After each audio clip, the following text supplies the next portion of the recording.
கர்த்தராகிய இயேசுவின் நாமத்திலே உங்களை வாழ்த்துகிறேன், வரவேற்கிறேன். மீண்டுமாக இந்த வேத படிப்புக்கு நேராக நாம் கடந்து வந்திருக்கிறோம். இதை நாம் ஆரம்பிக்கிற முன்பதாக நாம் இருக்கிற இடங்களில் நம்முடைய கண்களை மூடி ஆண்டவரை நோக்கி பார்த்து நாம் ஜெபித்து இந்த வேத படிப்பை ஆரம்பிக்கலாம். நல்ல ஆண்டவரை உம்மை ஸ்தோத்திரிக்கிறோம், உம்மை துதிக்கிறோம். இந்த நாளிலும் கூட உம்முடைய சமூகத்தில் நாங்கள் காணப்படுகிறோம். கர்த்தர் எங்களோடு இருக்கிறபடியால் நாங்கள் நன்றி செலுத்துகிறோம். ஆண்டவரே, இந்த வேத படிப்பை கர்த்தர் ஆசீர்வதிப்பீராக. இணைந்து கொள்ளுகிறதான ஒவ்வொருவரையும் கர்த்தர் பலப்படுத்துவீராக. உடைய வார்த்தைகள் நாங்கள் தெளிவோடும் ஞானத்தோடும் கற்றுக்கொள்ளுகிறதற்கான கிருபைகளையும் வரங்களையும் கர்த்தர் ஒவ்வொருவரும் கொடுப்பீராக. ஆண்டவரே, ஜெபத்தை கேட்டபடியே நன்றி செலுத்துகின்றோம். இயேசுவின் நாமத்தில் ஜெபிக்க நல்ல பிதாவே, ஆமேன், ஆமேன், ஆமேன். பிரியமானவர்களே, நாம் தொடர்ந்து படித்து வருகிறதான இந்த ஆதியாகமம் வேத பாடம் உங்களுக்கு மிகவும் பிரயோஜனமாக இருக்கும் என்கிறத நான் விசுவாசிக்கிறேன். கர்த்தர் நம்முடைய வாழ்க்கையிலேயுமே அநேக காரியங்களை கற்றுக் கொடுக்கிறார். நாமும் நம்முடைய ஆவிக்குரிய வாழ்க்கையிலே வளர்கிறதற்கு அநேக விஷயங்களை நாமும் தெரிந்து கொள்கிறதற்கு இந்த வேத படிப்பு நிச்சயமாகவே உறுதுணையாக இருக்கும் என்கிறதை நான் விசுவாசிக்கிறேன். கடந்த வாரத்திலே ஆதியாகமம் 18 நாம் கற்றுக்கொண்டோம். ஆதியாகமம் 18 தேவன் ஆபிரகாமை சந்திக்க வருகிறார். ஆபிரகாம் நல்ல ஒரு விருந்தோம்பலை இந்த தூதர்களுக்கு செய்கிறார். அதற்கு அப்புறமாக ஆபிரகாமோடு பேசிவிட்டு மறுபடியும் ஆபிரகாமுக்கு அந்த வாக்கு தத்தத்தை தேவன் கொடுத்து சோதோமுக்கு வரப்போகிறதான அந்த அழிவுகளை ஆபிரகாமுக்கு வெளிப்படுத்துகிறார். இதன் நிமித்தமாக ஆபிரகாம் சோதோமிலே ஒருவேளை 50 நீதிமான்கள் இருந்தால் அழிப்பீரோ, 40 இருந்தால் அழிப்பீரோ, 30 இருந்தால் அழிப்பீரோ, 20 இருந்தால் அழிப்பீரோ, 10 இருந்தால் அழிப்பீரோ என்று சொல்லி அங்கு இருக்கிறதான தன்னுடையதான சகோதரனுடைய மகன் லோத்துக்காக ஆபிரகாம் வேண்டுகிறதை நாம் பார்க்க முடியும். இதை முடித்துவிட்டு 18வது அதிகாரம் 33வது வசனத்தில் இவ்வாறாக சொல்லுகிறது, கர்த்தர் ஆபிரகாமோடே பேசி முடிந்த பின்பு போய்விட்டார். ஆபிரகாமும் தன்னுடைய இடத்திற்கு திரும்பினான். தேவன் ஆபிரகாமோடு பேசிவிட்டு கடந்து சென்று விட்டார். இப்போது இந்த தூதர்கள் 19வது அதிகாரத்தில் வருகிறதான போது வசனம் 1 இவ்வாறாக சொல்லுகிறது, இந்த 2 தூதரும் சாயங்காலத்திலே சோதோமுக்கு வந்தார்கள். லோத்து சோதோமின் வாசலிலே உட்கார்ந்திருந்தான். அவர்களை கண்டு லோத்து எழுந்து எதிர்கொண்டு தரை மட்டும் குனிந்தான். பாருங்கள், சோதோம் என்கிறதான ஒரு அக்கிரமம் நிறைந்ததான துன்மார்க்கம் நிறைந்ததான பூமியிலே லோத்து வாழ்ந்து வருகிறார். ஆனால் தேவதூதர்கள் வருகிறதை பார்த்த மாத்திரத்திலே இந்த லோத்து அவர்களை அறிந்து கொண்டு லோத்து செய்ததான அந்த முதலாவது முக்கியமான அந்த காரியத்தை பாருங்கள். 1வது வசனம் கடைசியில் அவன் எழுந்து எதிர்கொண்டு தரை மட்டும் பணிந்தான். அந்த தேவ தூதர்கள் அவன் மிகவும் சாதாரணமான நல்ல விதத்தில் அவர்களை வரவேற்கிறான், அவர்களை பணிந்து கொள்ளுகிறான். தேவனுக்கு கொடுக்கிறதான ஒரு முக்கியத்துவத்தை அவன் கொடுக்கிறதை நாம் இதிலே பார்க்க முடியும். பாருங்கள், அந்த தேசத்திலே முழுமையும் துன்மார்க்கர்களாக ஜீவிக்கிறார்கள். ஆனாலும் லோத்து தன்னுடைய நீதித்தனத்தை காத்து கொள்ளுகிறதை நாம் பார்க்க முடியும். அப்படி என்றால் அக்கிரமம் நிறைந்த சூழ்நிலையிலே வாழ்ந்தாலும் தேவனோடே நடக்க முயற்சிக்க முடியும். ஆனால் அவர்களோடு ஒத்து செல்லுதல் மிகவும் அபாயகரமானது. துன்மார்க்கரோடு கூட நாம் ஒத்து செல்லும் போது அது மிகவும் தீங்கு விளைவிக்கிறதாக இருக்கிறது. வசனம் 4 முதல் 5 வரையிலே பார்க்கிறதான போது இந்த சோதோமுடையதான அக்கிரமத்தின் கொடூரத்தை நாம் பார்க்க முடியும். மாலை வேளையிலே முதியவர்களும் வாலிபர்களும் லோத்துடைய வீட்டிலே கடந்து வந்து, உன்னுடைய வீட்டிலே வந்திருக்கிறதான மனிதரை நீங்கள் வெளியே அனுப்பிவை, நாங்கள் அவர்களை அறிந்து கொள்ள வேண்டும் என்று சொல்லுகிறார்கள். பாருங்கள், வசனம் 5 லோத்தை கூப்பிட்டு, இந்த ராத்திரி உன்னிடத்தில் வந்த மனுஷர் எங்கே? நாங்கள் அவர்களை அறியும்படிக்கு அவர்களை எங்களிடத்தில் வெளியே கொண்டு வா என்றார்கள். இந்த அறியும்படிக்கு என்கிறதான வார்த்தை நாம் ஆதியாகமம் 3வது அதிகாரத்திலே நாம் பார்த்து வந்ததை போல அறியும் என்று சொல்லுகிறது. வேதத்திலே அநேக இடங்களிலே ஒரு செக்ஸுவல் ரீதியான அர்த்தத்தை அது கொடுக்கிறதாக இருக்கிறது. இந்த சோதோமில் உள்ளதான ஜனங்கள் மிகவும் அக்கிரமம் நிறைந்தவர்களாக, மிகவும் பொல்லாதவர்களாக காணப்படுகிறார்கள். இப்போது இவர்களை இந்த ஜனங்கள் வந்து அழைக்கிறார்கள். ஆனால் லோத்து அங்கே செய்ததை பாருங்கள். லோத்து வாசலுக்கு வெளியே வந்து வசனம் 6 தனக்கு பின்னாலே கதவை பூட்டி அவர்களிடத்தில் போய், சகோதரரே, இந்த அக்கிரமம் செய்ய வேண்டாம்.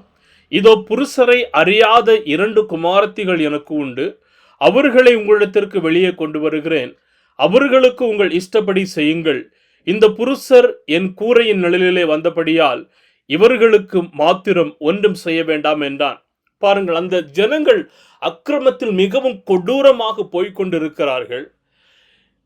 இந்த லோத்து தன்னை நாடி வந்ததான தூதர்களை பாதுகாத்து பராமரிக்கிறவனாக இருக்கிறான். அவன் சொல்லுகிறதை பாருங்கள். அந்த தூதர்களை பாதுகாக்கிறதற்கு தன்னுடைய பிள்ளைகளையும் அங்கே வெளியே அவமானப்படுத்தும் வண்ணமாக அவன் ஆயத்தமுள்ளவனாக இருக்கிறான். நாம் ஒன்றை புரிந்து கொள்ள வேண்டும். தீமையுடன் நீண்ட நாட்கள் தொடர்பு கொள்வது நமது நல் ஒழுக்க உணர்வுகளை மந்தமாக்குகிறதாக இருக்கிறது.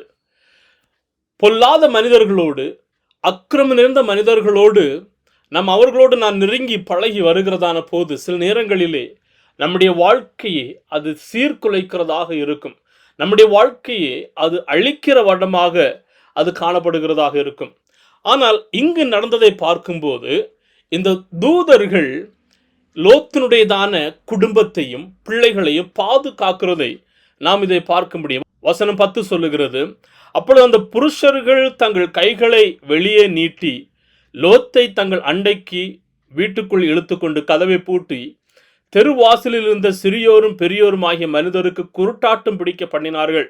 அப்பொழுது அவர்கள் வாசலை தேடி தேடி அலைந்து போனார்கள். இப்போ இந்த தூதர்கள், இந்த மனுஷர்கள் லோத்தையும் குடும்பத்தையும் பாதுகாத்து வெளியே அக்கிரமங்களிலும் துர்மார்க்கத்திலுமான ஜீவித்ததான ஜனங்களுக்கு அவருடைய கண்களை குருடாக்கினவர்களாக காணப்படுகிறார்கள். தேவ தூதர்கள் இரக்கத்திற்கும் தீர்ப்புக்கும் தேவனால் நியமிக்கப்பட்ட உத்தியோகஸ்தர்களாக காணப்படுகிறார்கள். தேவனுடைய தீர்ப்பு தாமதமாக இருக்கலாம், அல்லது நிச்சயமாகவே வந்தே தீருகிறதாக இருக்கிறது. அநேக நேரங்களிலே நாம் செய்கிறதான கொடுமைகளை எல்லாம் பார்த்து என்னை பார்க்கிறதற்கு கேட்கிறதற்கு யாரும் இல்லை என்று அநேக நேரங்களிலே கிறிஸ்தவ வாழ்க்கையை நாம் வாழுகிறவர்களாக இருப்போம். ஆனால் நாம் ஒன்றை புரிந்து கொள்ள வேண்டும். நாம் செய்கிறதான எல்லாவற்றுக்கும் சரியான தீர்ப்பை தேவன் வழங்குகிறவராக இருக்கிறார்.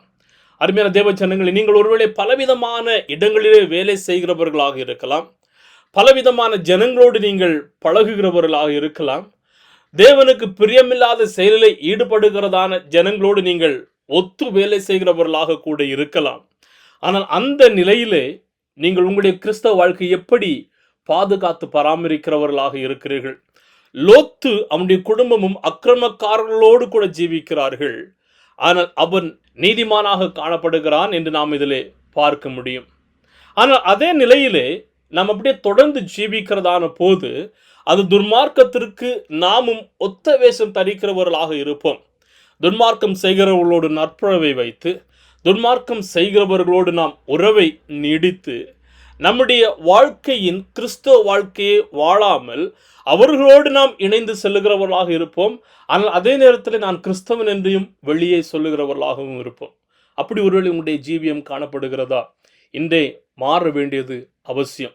வசனம் 12 22 வரையிலும் பார்க்கும்போது லோத்தும் அவனுடைய குடும்பமும் அவர்கள் பாதுகாப்பாக கடந்து செல்கிறதை பார்க்க முடியும். வசனம் 12 சொல்லுகிறது, பின்பு அந்த புருஷர் லோத்தை நோக்கி, இவ்விடத்தில் இன்னும் உனக்கு யார் இருக்கிறார்கள்? மருமகனாவது, உன் குமாரராவது, உன் குமாரத்திகளாவது, பட்டணத்தில் உனக்குரிய எவர்களாவது இருந்தால் அவர்களை இந்த ஸ்தலத்திலிருந்து வெளியே அழைத்து கொண்டு போ.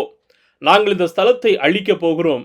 இவர்கள் கூக்குற கர்த்தருடைய சன்னிதானத்தில் பெரிதாய் இருக்கிறது. இதை அழிக்கும் வண்ணமாக கர்த்தர் எங்களை அனுப்பினார் என்றார்கள். இப்போது இந்த வார்த்தைகளை லோத்து கேட்ட மாத்திரத்திலே தன்னுடைய மகள்களுக்கு என்று அவர்கள் பார்த்து வைத்திருந்ததான ஒருவேளை அந்த பையன்களை லோத்து பார்க்க சென்றிருக்கலாம். அந்த மருமகன்களை இவன் பார்த்து, வாருங்கள், தேவன் இந்த தேசத்தை அழிக்கப் போகிறார், இந்த சோதோமை அழிக்கப் போகிறார், நான் வேறு எங்கேயாவது கடந்து செல்லலாம் என்று அவன் சொல்லுகிறான். ஆனால் அந்த மருமகன்கள் அதை விசுவாசியாமல் நகைக்கிறவர்களாக காணப்படுகிறார்கள் என்று வேதம் சொல்லுகிறது. இதை நாம் என்ன புரிந்து கொள்ளலாம் என்று சொன்னால், லோத்தினுடையதான சாட்சிக்கு நம்பிக்கை குறைவு உள்ளதாக காணப்படுகிறது. அதாவது விசுவாசம் இல்லாதவர்களோடு, தேவனோடு சம்பந்தம் இல்லாதவர்களோடு நாம் சம்பந்தம் கலந்து அவர்களோடு ஒத்து செல்லுகிறதான போது அவர்கள் செய்கிறதான எல்லா காரியங்களிலும், எல்லா நிகழ்வுகளிலும், எல்லா விதமான செயல்களிலும் நாம் பங்கு கொள்ளுகிறதான போது, திடீரென ஒரு நாள் போய் இயேசுவை பற்றி நாம் அறிவிக்கும் போதோ, இயேசுவை பற்றி நாம் சொல்லும் போதோ, அவர்கள் நிச்சயமாகவே தேவனை ஏற்றுக்கொள்ளுகிறதற்கு அந்த விசுவாசத்தை அவர்கள் காண்பியாமல் இருப்பார்கள். என்று சொன்னால், நாம் சொல்லுகிறதான அந்த விசுவாசத்தின் மீது அவர்கள் நம்பிக்கை இருக்காது. ஏனென்றால் நாம் இந்த நாள் வரைக்கும் அவர்களோடு கூட தான் இருக்கிறோம். எனவே திடீரென்று ஒரு நாள் போய் சொல்லும்போது அவர்கள் ஏற்றுக்கொள்ள மாட்டார்கள். அருமையான தேவ ஜனங்களே, நம்முடைய விசுவாசத்தின் உறவுகள் எப்படி இருக்கிறது என்கிறதை நாம் ஆராய்ந்து பார்க்க வேண்டும். நாம் இயேசுவை ஆராதிக்கிறோம், உலகத்தோடு வேலை செய்கிறோம், பலவிதமான சூழ்நிலைகளில் ஈடுபடுகிறோம். ஆனால் ஒரு பெயர் கிறிஸ்தவனாக இருந்து இந்த உலகத்தோடு நாம் முழுமையாக இணைந்திருக்கிறோமா, இல்லது தேவனோடு முழுமையாக இருந்து அவ்வப்போது இந்த உலகத்தோடு கூட ஈடுபடுகிறோமா? தேவனோடு நாம் முழுமையாக ஜீவிக்க வேண்டியது அவசியம். ஏனென்று சொன்னால், நாம் உலகத்தோடு மிகவும் கலந்து போனால் மக்கள் நமது விசுவாசத்தை முறையாக எடுத்துக்கொள்ளாமல் போகலாம். வசனம் 15 16 வரையிலும் பார்க்கிறதான போது, இந்த தூதர்கள் அவனையும் அவனுடைய குடும்பத்தையும் புறப்படும்படியாக துரிதப்படுத்துகிறார்கள். ஆனால் வசனம் 16 அவன் தாமதித்துக் கொண்டிருக்கிறான். லோத்து தாமதித்துக் கொண்டிருக்கிறான். இப்போது இந்த சோதமோடு கூட முழுமையாக இவர்கள் ஈடுபட்டு விட்டார்கள். அங்கிருந்து வெளியே வருகிறதற்கு மிகவும் தடுமாற்றமாக காணப்படுகிறது. இந்த தூதர்கள் இவர்களை இழுக்கிறார்கள். கர்த்தர் அவன் மேல் கையை வைத்த இரக்கத்தினாலே அந்த புருஷர் அவன் கையையும் அவன் மனைவியின் கையையும் அவன் 2 குமாரத்திகளின் கையையும் பிடித்து அவனை பட்டணத்திற்கு வெளியே கொண்டு போய் விட்டார்கள். இந்த பட்டணம் அழிய போகிறது. தேவன் இவர்களை புறப்பட்டு வர வேண்டும் என்று சொல்லுகிறார். லோத்து தாமதிக்கிறார். ஆனாலும் லோத்தின் மீது தேவனுடைய இரக்கத்தை அதிகமாக வைத்து அவர்களை வெளியே கொண்டு வருகிறதை நாம் பார்க்க முடியும். தேவன் சொல்லுகிறதை விசுவாசிக்கிறார். ஆனால் கீழ்ப்படுகிறதற்கு மிகவும் தாமதிக்கிறதான ஒரு சூழ்நிலை காணப்படுகிறது. வசனம் 23 25 பார்க்கும்போது சோதோமுக்கு அழிவு கடந்து வருகிறதாக இருக்கிறது. இப்போது தேவன் இவர்களை ஒரு மலைக்கு கடந்து போக சொல்லுகிறார். ஆனால் இதிலும் சோமார் என்று சொல்லுகிறதான ஒரு சமபூமியை கடந்து செல்ல வேண்டும் என்று இங்கே லோத்து விண்ணப்பிக்கிறதை பார்க்க முடியும். என்னால் மலை மேலெல்லாம் ஏறி வர முடியாது, பக்கத்தில் இருக்கிறதான இந்த சிறிய தேசத்துக்கு என்னை கொண்டு போம் அப்படி என்று சொல்லுகிறார். அதற்கும் தேவன் சரி என்று சொல்லிவிட்டு அவனை போகும்படியாக அனுமதிக்கிறார். ஆனால் செல்லும் போது தேவன் ஒரு வார்த்தையை சொல்லுகிறார், நீங்கள் பின்னிட்டு பார்க்காமல் திரும்பி செல்ல வேண்டும். ஆனால் இவர்கள் ஓடுகிறார்கள். லோத்துடைய மனைவி பின்னிட்டு பார்க்கிறார்கள். வசனம் 26 அவன் மனைவியோ பின்னிட்டு பார்த்து உப்பு தூணானாள். பாருங்கள், தேவனுடைய வார்த்தைக்கு கீழ்ப்படியாமல் பின்னிட்டு பார்க்கிறார்கள், உப்புத்தூண் ஆனார் என்று வேதம் சொல்லுகிறது. அவருடையதான இருதயம் எல்லாமே இந்த சோதோமை பற்றி இருக்கிறது. சோதோமுடையதான ஜனங்கள், அவர்களுக்கு ஒருவேளை இருந்தால் அந்த சொத்துக்கள் ஐஸ்வர்யங்கள் எல்லாவற்றின் மீதும் இந்த லோத்துடையதான மனைவியினுடையதான இருதயம் சாய்ந்து இருக்கிறது. இவர்கள் திரும்பி பார்க்கிறார்கள், உப்புத்தூண் ஆகிறார்கள். இப்போது லோத்தும் அவனுடைய மகள்களுமாக ஓடுகிறார்கள், தஞ்சம் புகழுகிறார்கள். லோத்தும் அவனுடைய பிள்ளைகளும் பாதுகாக்கப்படுகிறார்கள். இது எப்படி என்று சொன்னால் முக்கியமான ஒரு காரியத்தை சொல்ல முடியும். ஆபிரகாமுடையதான வேண்டுதல், ஆபிரகாம் லோத்துக்காக ஜெபித்ததான ஜெபம் இந்த லோத்தையும் அவனுடைய பிள்ளைகளையும் பாதுகாத்து இருக்கிறது. அருமையான தேவ ஜனங்களே, நாம் பிறருக்காக வேண்டுகிறதான ஜெபங்களுக்கு எப்போதுமே பதிலுண்டு. அநேக நேரங்களிலே நாம் ஜெபிக்கிறோம், பிறருக்காக ஜெபிக்கிறோம், நமக்காக ஜெபிக்கிறோம். ஆனால் பதில் கிடைக்கவில்லை என்கிறதான எண்ணம் ஒருவேளை உங்களுக்கு இருக்கலாம். ஆனால் உங்களை நான் ஊக்கப்படுத்துகிறது என்னவென்று சொன்னால், இந்த தேவன் நம்முடைய விண்ணப்பத்தை கேட்கிறவர், நம்முடைய ஜெபங்களுக்கு அவர் பதிலை கொடுக்கிறவராக இருக்கிறார். உங்களுடைய ஜெபங்களுக்கு பதில் கிடைக்காமல் போயிருக்கிறதா? என்னுடைய ஜெபத்திற்கு இதுவரையில் பதில் வரவில்லையே என்கிறதான நடுக்கத்தோடு காணப்படுகிறீர்களா? அவரை நோக்கி விண்ணப்பியுங்கள். அவர் உங்களுடைய ஜெபத்தை கேட்கிறவர். வசனம் 30 38 வரையிலும் பார்க்கிறதான போது இங்கே மறுபடியுமாக லோத்துடைய வாழ்க்கையிலே தடுமாற்றம் கடந்து வருகிறது. வசனம் 30 பார்க்கும்போது, லோத்து சோவாரிலே குடியிருக்க பயந்து இப்போது சோவாரை விட்டு போய் அவனும் அவனோட கூட அவனுடைய 2 குமாரத்திகளும் மலையின் மேலே வாசம் பண்ணினார்கள். அங்கே அவனும் அவனோட கூட அவனுடைய 2 குமாரத்திகளும் ஒரு குகையிலே குடியிருந்தார்கள். இப்போது இந்த சோவார் என்கிறதான சமபூமியிலும் குடியிருக்கிறதற்கு பயந்து மலைக்கு போகிறார்கள். மலைக்கு போவதற்கு அப்புறமாக இந்த லோத்துடையதான குமாரத்திகளுக்கு பயம் வருகிறது. இப்போது நாம் இந்த மலைப்பகுதியிலே நாம் 3 பேருமாக இருக்கிறோம். இங்கு வேறு எந்த ஜனங்களும் இல்லை. நம்முடைய சந்ததி இதோடு கூட முடிந்துவிடும் என்கிறதான ஒரு பயம் இவர்களுக்கு கடந்து வருகிறது. இவர்கள் எனவே என்ன செய்கிறார்கள்? ஒரு யோசனை செய்கிறார்கள். 2 குமாரத்திகளும் தன்னுடைய தகப்பனுக்கு குடிக்க கொடுத்து அவனோடு கூட சயனித்து நம்முடைய வம்சத்தை பெருக செய்யலாம் என்று சொல்லி, இப்போது ஒரு நாள் இரவு வேளையிலே தன்னுடைய தகப்பனாருக்கு மூத்த மகள் குடிக்க கொடுக்கிறாள். அவள் சயனிக்கிறாள். மறுபடியுமாக 2வது நாள் இளைய மகள் குடிக்க கொடுக்கிறாள். அவள் சயனிக்கிறாள். இப்போது இவர்களுக்கு பிள்ளை பிறக்கிறது.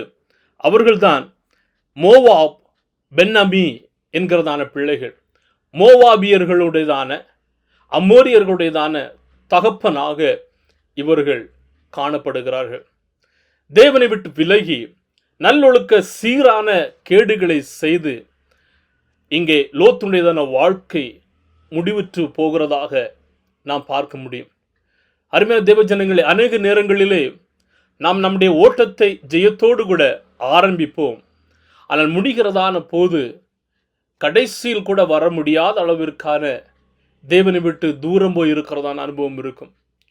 ஒருவேளை இதை பார்த்து கொண்டிருக்கிறதான யாரோ ஒரு சில பேர் உங்களுடைய கிறிஸ்தவ வாழ்க்கையை, ஆவிக்குரிய வாழ்க்கையை, விசுவாச போராட்டத்தை மிகவும் வலுவாக ஓடிக்கொண்டிருக்கலாம். இடையிலே காணப்பட்டதான சோதனைகளை பார்த்து, வேதனைகளை பார்த்து, உங்களுக்கு ஏற்பட்டதான அவமானத்தை பார்த்து, வெட்கத்தை பார்த்து தேவனை விட்டு விலகி தூரம் போய் இருக்கிறதான ஒரு சூழ்நிலை இருக்கலாம். ஒருவேளை அப்படி இருக்கிறது என்று சொன்னால் இந்த தேவனுடைய சமூகத்தில் மறுபடியுமாக கடந்து வாருங்கள். அவர் உங்களை அழைக்கிறவராக இருக்கிறார். லோத்து அவருடைய வாழ்க்கை இவ்வாறாக தான் கடந்து சென்றதாக இருக்கிறது. ஆனாலும் இந்த ஜனங்களை தேவன் கைவிடவில்லை. நாம் பார்க்கிறதான போது மோவாபிய வம்சத்திலிருந்து கடந்து வந்ததான ரூத்தின் வம்சத்திலே இயேசுவானவர் அவர் வந்தவராக காணப்படுகிறார். அருமையான தேவஜனங்களே, நம்முடைய வாழ்க்கையில் ஒருவேளை பலவிதமான வேதனைகள் பெருகும், பலவிதமான சோதனைகள் கடந்து வருகிறதாக இருக்கும். ஆனால் அவைகள் எல்லாவற்றிலும் நின்றும் தேவனுக்கு கீழ்ப்படுகிறவர்களாக இருக்கிறோமா? ஒருவேளை நாம் வாழ்கிறதான சுற்று வட்டத்தார் எல்லாமே தேவனை அறியாதவர்களாக இருக்கலாம், தேவனுக்கு எதிர்த்து நிற்கிறவர்களாக இருக்கலாம். ஆனால் அதன் மத்தியிலும் தேவனுக்காக நீங்கள் வைராக்கியமாக நிற்கிறீர்களா? தேவன் உங்களை கடந்து செல் என்று சொல்லும் போது மிகவும் துரிதமாக அவருக்காக ஓடுகிறவர்களாக இருக்கிறீர்களா? இல்லை தாமதிக்கிறவர்களாக காணப்படுகிறீர்களா? தேவனுடைய தீர்ப்பு உண்மையானது, அது நீதியானது, இன்னும் அது சரியான நேரத்தில் நடைபெறுகிறதாக இருக்கும். தேவனுடைய இரக்கம் தகுதி இல்லாதவர்களுக்கு வழங்கப்படுகிறது என்று சொன்னால் ஆபிரகாமின் வேண்டுதலினால் லோத்து பாதுகாக்கப்பட்டவராக இருக்கிறார். பாவமுள்ள உலகத்துடன் ஒத்து செல்லுகிறதான போது நம்முடைய ஆவிக்குரிய வாழ்க்கை மந்த நிலையையும் இழப்புகளையும் ஏற்படுத்துகிறதாக இருக்கிறது. எனவே நாம் அவருக்கு கீழ்ப்படிய வேண்டும்.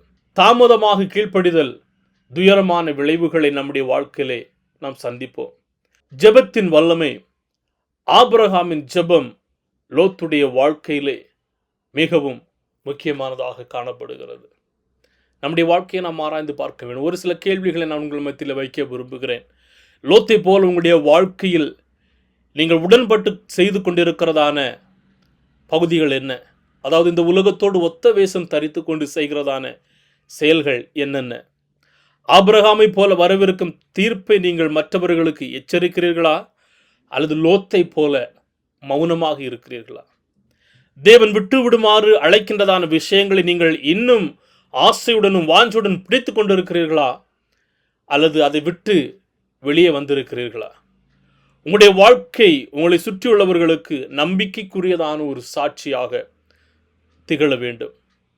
அப்படி நம்பிக்கைக்குரியதான சாட்சியாக இருக்கிறதா? இல்லது மற்றவர்கள் உங்களை நகைக்கிறதான ஒரு சாட்சியாக இருக்கிறதா?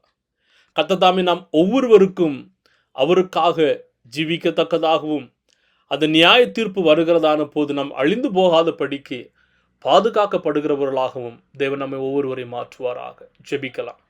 நல்ல ஆண்டவரே, உம்மை ஸ்தோத்திரிக்கிறோம், உம்மை துதிக்கிறோம். ஆண்டவரே, எங்களோடு பேசினதான வார்த்தைகளுக்காக நன்றி.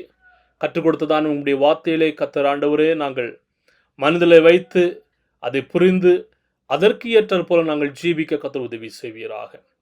ஆண்டவரே, ஒரு முறை கூட கலந்து கொண்டதான ஒவ்வொருவரையும் கர்த்தர் ஆசீர்வதிங்க. தெய்வ பிரசன்னம் உடைய பிள்ளைகளோடு தங்கி இருக்கட்டும். ஜெபத்தை கடவுளை நன்றி செலுத்துகின்றோம். இயேசுவின் நாமத்தில் ஜெபிக்கிறோம் நல்ல பிதாவே. ஆமேன், ஆமேன். என் ஆத்துமாவே கர்த்தரை ஸ்தோத்திரி, என் முழுவதுமே அவருடைய பரிசுத்த நாமத்தை ஸ்தோத்திரி. என் ஆத்துமாவே கர்த்தரை ஸ்தோத்திரி, அவர் செய்த சகல உபகாரங்களை மறவாதே. ஆமேன், ஆமேன், ஆமேன். God bless you. ஆண்டவருடைய கிருபையும் பிரசனமும் இரக்கமும் உங்களோடும் கூட இருக்கட்டும். உங்களுக்கு இந்த வேத படிப்புகள் பிரயோஜனமாக இருக்கிறது என்று சொன்னால் நீங்கள் பிறருக்கு பகிர்ந்து கொடுக்கும்படியாக கேட்டுக்கொள்கிறேன். பகிர்ந்து கொடுக்கிறதான போது மற்றவர்கள் இதன் மூலமாக ஆசீர்வதிக்கப்படுவார்கள். தேவ கிருபை உங்கள் ஒவ்வொருவரையும் சூழ்ந்திருக்கட்டும். ஆமேன், ஆமேன். God bless you.